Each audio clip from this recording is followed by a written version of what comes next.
Hi guys! Magandang gabi! Welcome back po dito sa Gandara SRU channel for showbiz update. Andito na naman nga po akong muli nagbabalik. Nagmamaganda ninyo kang chismosang Kim Pao, wala na pong iba.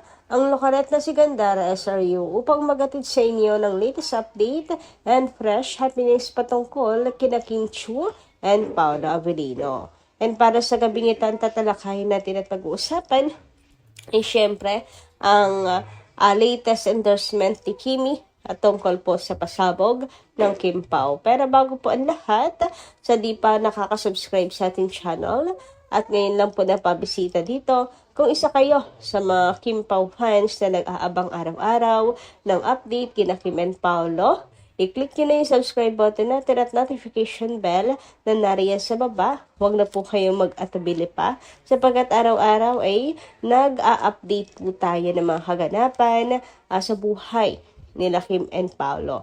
Mapaayuda, event, at latest ganap nilang dalawa.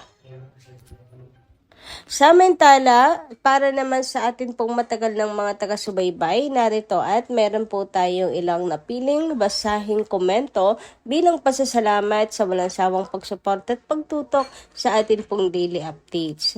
And para mabigyan na rin ng tinig ang kanila pong opinion, reaksyon at saloobin. So, unahin na po natin pag-usapan ng comment po ni Ma'am Edith Nadonsa. Shoutout po sa inyo. Gandara, hello, good eve sa inyo. How are you today? Well, tamang ginawa ni Pao sa mga stalker. Sana makulong yung mga abusado yan. Ano ngayon? Pag hindi umamin ang Kim Pao, anong problema? Nako, mahiya naman o mahiya ka naman basher. Kaya huwag niyong ipilit kasi sa kanila na yon. Private. Hoy vlogger, anong sabi mo na hindi papakasalan ni Kim o hindi papakasalan si Kim kay Pao? Hindi papakasal si Kim kay Pao. Tanungin kita, sino bang pakasalan? Ikaw ba? Basher ang pakasalan? Kapal ng mukha mo, pakailamera kang ilusyonada. Ano? Ganda ka be? Stop and keep your mouth shut up. Kaya nga, kung sino mang vlogger yun, Ma'am Edith Nadonsa. Grabe, no? Baka feeling niya siya ang pakakasalan ni Paolo. Feeling ganda yun. Kung sa bagay, ganun din naman tayo, feeling ganda. Pero hindi naman assuming, like, ilusyonado na pakakasalan ni Paolo Avellino. Like, girl, sino ka ba? 'Di ba?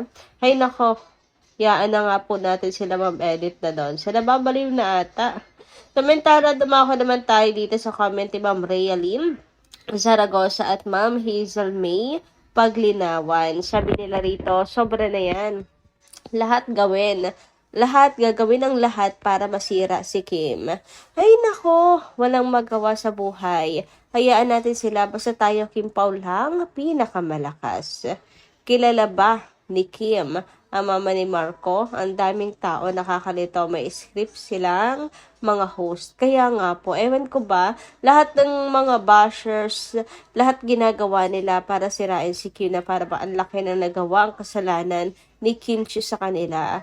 Kung lamang po sa kagandahan si Kim sa kanila, sa talino, sa bait, sa talent, aba hindi yun kasalanan ni Kim ha. wag nilang pag-iinitan si Chinita Princess. Patulog-tulog kasi sila sa pansitan, kaya ayan, napapaghulihan. Yung tipong ano na nga, kulang pa sa diskarte. Nako, isamahan nyo kasi ng diskarte sa buhay para hindi yung sa halip na magsumikap, nangihila kayo pababa.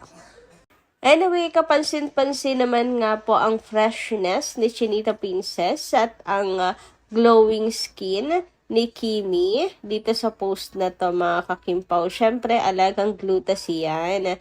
Diba? Ang daming nakapansin at ang daming pupuri kay Chinita Princess. Kita niyo naman, diba, kahit ang jogging, ayan, at super pretty, super kines, super even stone, super ganda, glass skin. Basta wala akong masabi. Ang ganda ng balat ni Chinita Princess and super fresh pa rin ni Kimi. Ganyan, ang mga endorser talagang totoong fresh, mga kakimpaw. So, ayan, marami din nakapansin sa ganda ng katawan ni Kimi. And talaga namang bilang fan ni Kim Chu ay pati ikaw ay matutuwa sa mga magagandang mababasa mong comment tungkol po sa kanya. Totoo naman, di ba? Napaka-fresh and even skin tone si Chinita Princess. Kaya naman ang mga bashers nanggigilaiti talaga sa kanya no? Wala kasi silang ganyan. O kahit tumatakbo, kahit anong anggulo, abay napakaganda. And wala kang makikitang maitim na kuyukot siya. Naalala ko na naman yung dati ng bash kay Kim sa suot po niya sa fan run.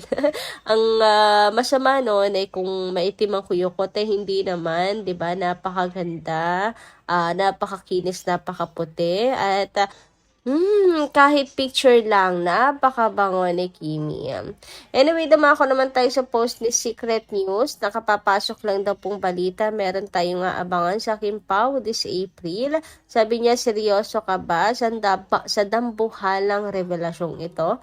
Niyanig ang buong social media matapos lumabas ang pagkakagulantang na kaganapan kina Kim Chu and Paula Avellino sa Kapamilya Online Live noong ngayong April. Bakit nga ba tila naging mitsa ng matinding gulat at kuryosidad ang bawat sulyap at galaw ng Kim Pao sa harap ng kamera na sadyang nakakapagpatahimik sa mga netizens. Nagbigay sa kurot ng puso ng bawat taga-subaybay ng masilayan ang tindi ng kanilang chemistry. Ano ang tunay na kaganapang nagkukubli sa likod ng kanilang mga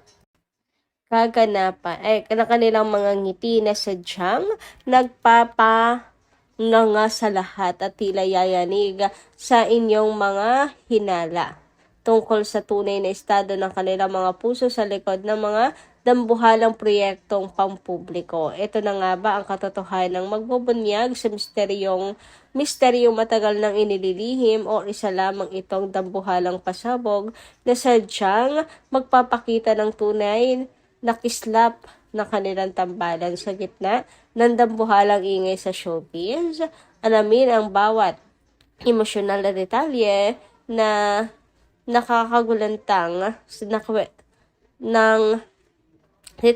nakagulantang na kwentong ito at bakit sadyang nagpapatahimik sa lahat ang tindi ng revelasyon tungkol sa kanilang muling pagsasama. Basahin ang buong detalye rito bago pa huli ang lahat.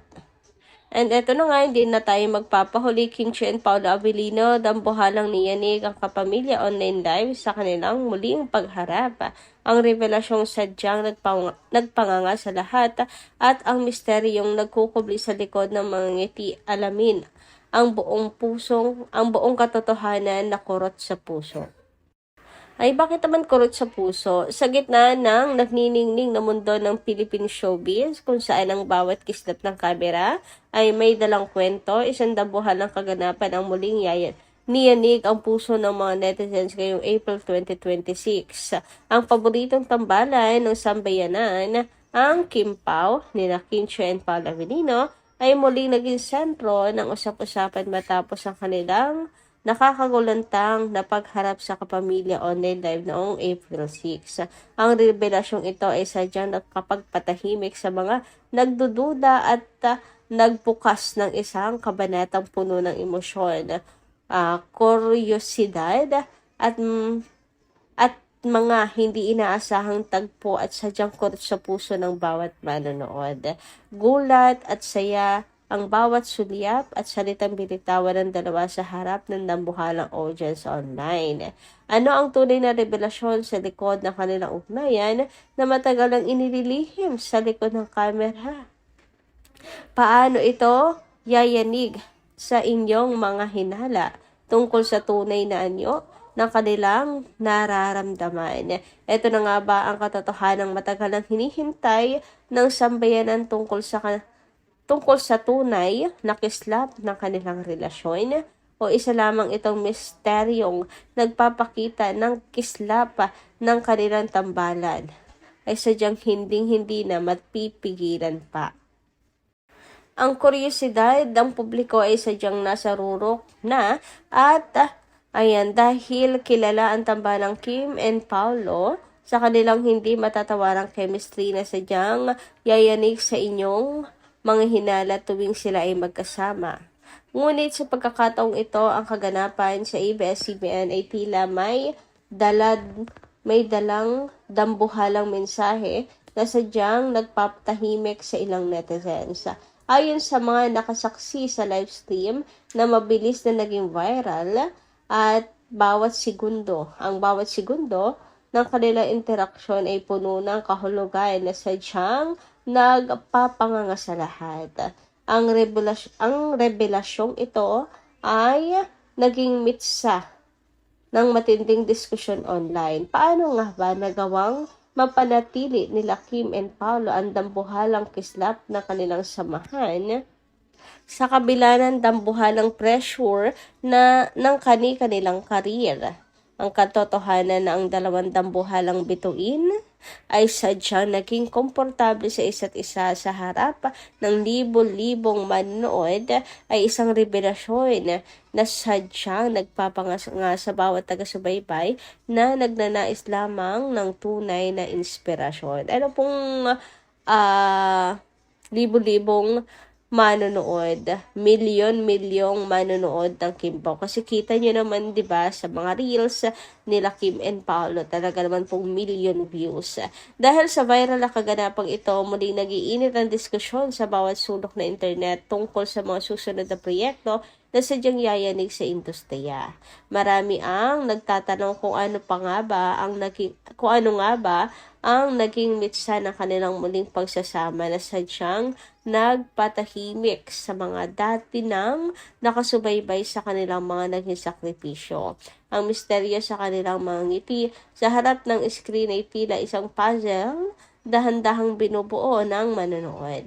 Habang ang bawat pasilip sa kanilang mga behind the scenes na kulitan ay nagsisilbing ebidensya ng isang pusong puno ng kagalakan at pasasalamat. Ipinapakita nito sa mundo ng showbiz ang kislap na katotohanan ay laging mananaig, lalo na kung ang usapan ay tungkol sa paghahanap ng tunay na kaligayahan sa gitna ng dambuhalang ingay ng kasikatan. Ang invasion ng kanilang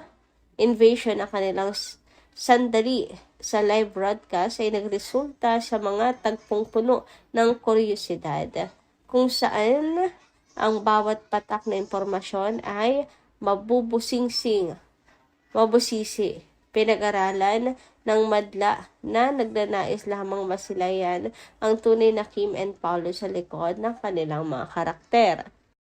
Sa kabilang banda, ang reaksyon ng mga fans sa dambuhalang relasyong ito tungkol sa kanilang muling pagpapakita ay isa pang kabanata na sadyang nakakaantig ng puso. Bagamat dambuhalang hamon ang harapin ang mga spekulasyon ng publiko, ang kislap ng saya ng mga mata ni Kim Chiu habang katabi si Paolo ay isang revelasyon ng kanyang tunay na karakter bilang isang babaeng marunong magpahalaga sa bawat pagkakataon. Ang katotohanan na sila ay nananatiling matatag sa gitna ng dambuhalang pressure sa social media ay nagpapakita na mayroon isang espesyal na koneksyon na sadyang yayanig sa inyong mga hinala tungkol sa kung ano ang susunod na para sa kanilang dalawa. Ang misteryo kung papaano nila pinoprotektahan ang kanilang nabuong samahan ay sadyang nagpapahanga sa bawat taga-subaybay na nagnanais lamang ng isang kwentong puno ng pag-asa. Ipinakita nito na kahit ang mga dambuhalang bituin ay kailangan tumaan sa mga pagsubok upang mahanap ang katotohanan sa likod ng kanilang mga pangarap. Habang patuloy na lumalakas ang ingay tungkol sa Kim Pao sa Kapamilya Online Live, muling nabubuhay ang usapin kung ano ang kailangan nga bang aminin ng tunay na nararamdaman sa harap ng dambuhalang mapanghusgang mata ng mundo. Ang dambuhalang revelasyong ito ay niyanig ang social media dahil ito ay tumama sa puso ng mga netizens na naghahanap ng kislap sa gitna ng dilim. Ang kislap na katotohanan ay tila nagsasabi ng isang kwentong hindi kayang ilarawan ng kanilang bawat tagpo. Mula sa kanilang mga huling eksena hanggang sa kanilang pagbati sa mga fans ay nagpapakita na sa likod ng bawat tagumpay mayroong isang dabuhalang suporta na kailangang pahalagahan.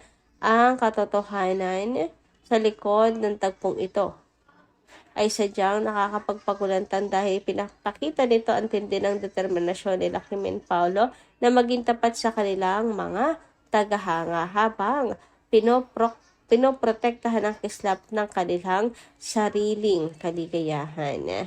Sa huli, ang katotohanan sa likod ng naging paghaharap ang katotohanan sa likod ng naging pagharap ni Kim Chiu and Paula Avellino sa ABS-CBN ngayong Abril ay naglalayong magbigay ng aral sa bawat pagkakataon na may dambuhalang kahulugan kung ito ay ginagawa ng may katapatan. Ang revelasyong ito ay hindi lamang tungkol sa isang problema kundi tungkol sa pagkilala sa mga taong sadyang yayanig sa ating pananaw na kung ano ang tunay na halaga ng samahan. Sobrang patuloy natin sinusubaybayan ang bawat pag-unlad sa kwentong ito. Naway baunin natin ang inspirasyon na hatid ng kanilang kislap. Ang misteryo ay dahan-dahang mangbubunyag at ang katotohanan ay narito na, maliwanag, matapang at puno ng damdamin na siguradong hinding-hindi malilimutan ng sambayanang Pilipino. Abangan ang mga susunod na pasilip sa kanilang dabuhalang mga proyekto na tuluyang magbubunyag sa misteryo ng kanilang kagalakan. Ang kislap na katotohanan ay hindi magbabago at ang kwento ng kanilang buhay ay sadyang yayanig sa buong bansa. Grabe naman yun, ano? So guys, ano inyong masisay tungkol dito? Comment ka lang po dyan sa baba. Hanggang dito lang muna ating update. Maraming salamat po sa inyong pakikinig. Kita-kas po tayo muli sa mga susunod pa natin chika. Maraming salamat at ingat po kayo palagi.